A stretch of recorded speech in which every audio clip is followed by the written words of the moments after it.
बिस्मिल्लाहिर्रहमानिर्रहीम नहमदुहु व नुसल्ली अला रसूलिहिल करीम अम्मा बाद। नबी अकरम सल्लल्लाहु अलैहि वसल्लम की ज़ात रहमतुल लिल आलमीन है, तो फिर ये कैसे हो सकता है कि सिन्फ़ नाजुक आपकी रहमत से महरूम हो जाए। नबी अकरम सल्लल्लाहु अलैहि वसल्लम जब इस दुनिया में तशरीफ़ लाए तो उस वक़्त सिन्फ़ नाजुक के साथ जो मुआमला होता था और उसको जो ऐब समझा जाता था, सूरह नहल की आयत नंबर 58 उसको वाज़े करती है। वो इज़ा बुश्शिर अहदुहुम बिल उन्सा वल्ला वजहुहु मुस्वद्दन व हुवा कज़ीम, कि जब उन लोगों में से किसी एक को बेटी की खुशखबरी दी जाती तो उसका चेहरा स्याह हो जाता, वो परेशान हो जाता, गुस्से से तिलमिला उठता। और फिर सूरह तकवीर के अंदर फरमाया वो इज़ल मौऊदतु सुइलत बिअय्यि ज़ंबिन कुतिलत। ये उस मुआशरे की अक्कासी है कि कल क़यामत के दिन जिंदा दरगोर की जाने वाली बच्चियों से पूछा जाएगा कि वो किस गुनाह की पादाश में कत्ल की गई। नबी अकरम सल्लल्लाहु अलैहि वसल्लम ने औरत को अज़ीमुश्शान मर्तबा और बेहतरीन मकाम नसीब फरमाया और सराहतन ये बता दिया कि इंसान की जन्नत उसकी माँ के पाँव तले है। तिरमिज़ी शरीफ की रिवायत में है कि हबीब मुस्तफ़ा सल्लल्लाहु अलैहि वसल्लम ने फरमाया तुम में सबसे बेहतरीन वो है जो अपनी बीवी के साथ अच्छा सलूक करे, और मैं तुम में सबसे ज़्यादा अपनी बीवियों के साथ अच्छा सलूक करने वाला हूँ।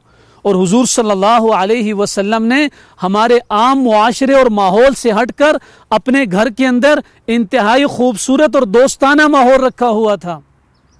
आज हमारा बाहर तो माहौल बहुत अच्छा होता है, दूसरों के साथ तो हमारी गपशप बहुत अच्छी होती है, लेकिन अपने घर में अपनी बीवी और अपने बच्चों के साथ हम ऐसे लगते हैं जैसे कोई अजनबी होता है। हज़रत आयशा सिद्दीक़ा रज़ी अल्लाह ताला फरमाती हैं हुजूर सल्लल्लाहु अलैहि वसल्लम ने एक मौके पर मुझे फरमाया, आयशा जब तुम्हारा दिल मुझसे खुश होता है तब भी मुझे पता चल जाता है, और जब किसी मामले में तुम्हारे दिल में नाराज़गी पैदा होती है तब भी मैं समझ जाता हूँ। बुखारी शरीफ की रिवायत है। हज़रत आयशा फरमाती है मैंने कहा अल्लाह के नबी आपको ये कैसे मालूम होता है? तो हुजूर सल्लल्लाहु अलैहि वसल्लम ने फरमाया आयशा जब तुम खुश होती हो तो तुम कसम उठाते हुए कहती हो ला व रब्बी मोहम्मद, रब्बे मोहम्मद की कसम, और जब तुम अपनी नाराज़गी का इजहार करती हो तो तुम कहती हो ला व रब्बी इब्राहीम, इब्राहीम के रब की कसम। तो मुझे मालूम होता है आज कोई नाराज़गी है।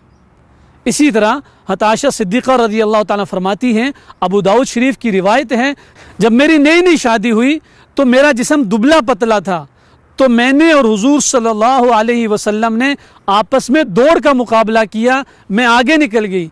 फिर कुछ अरसे बाद मेरा जिस्म भारी भरकम हो गया, हुजूर ने फरमाया फिर मुकाबला करना है, हमने फिर मुकाबला किया, हुजूर सल्लल्लाहु अलैहि वसल्लम मुझसे आगे निकल गए और फरमाया अदले का बदला हो गया है, यानी पहले तुम जीत गई थी अब मैं जीत गया हूं।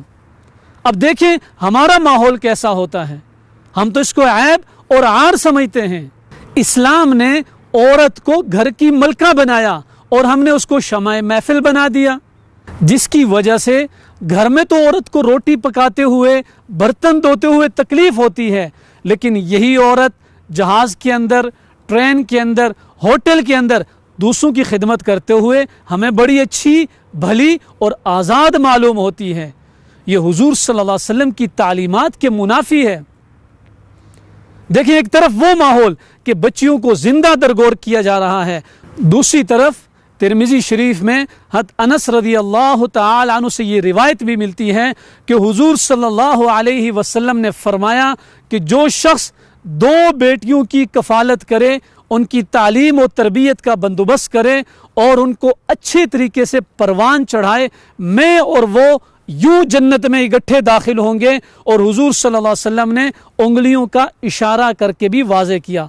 हुजूर सल्लल्लाहु अलैहि वसल्लम की तालीमात और कुरानी इरशादात हमारे सामने हैं। व आशिरूहुन्ना बिल मारूफ, अच्छा मुआमला करना حسن سلوک کرنا یہ عورت کا حق ہے، چاہے وہ بیوی کی شکل میں ہو، چاہے وہ ماں کی شکل میں ہو، چاہے وہ بیٹی کی شکل میں ہو، اور چاہے وہ بہن کی شکل میں ہو۔ اور ایک عجیب بات، حضور صلی اللہ علیہ وسلم کی نرینہ اولاد میں سے کوئی باقی نہ بچا۔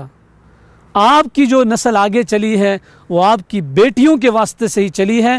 حضرت فاطمہ رضی اللہ تعالی عنہ جب تشریف لاتی، حضور صلی اللہ علیہ وسلم اپنی جگہ سے کھڑے ہو جاتے، ان کا استقبال کرتے، ان کی پیشانی پر بوسہ دیتے اور ان کو اپنے ساتھ بٹھاتے تھے۔ آج ہمارا معاملہ کیا ہے؟ ہم میراث میں سے حصہ نہیں دیتے، جو ان کا حق بنتا ہے وہ نہیں دیتے، بیویوں کے ساتھ تندہی اور سختی والا معاملہ کرتے ہیں۔ حضور صلی اللہ علیہ وسلم نے فرمایا اپنی بیوی کے ساتھ اچھا معاملہ کرو، اگر اس میں کوئی ایک خامی ہے تو اللہ نے اس میں بہت ساری خوبیاں بھی رکھی ہیں۔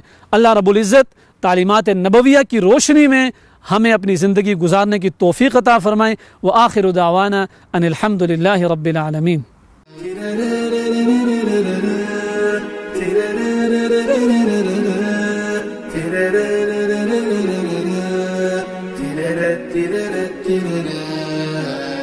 تیرے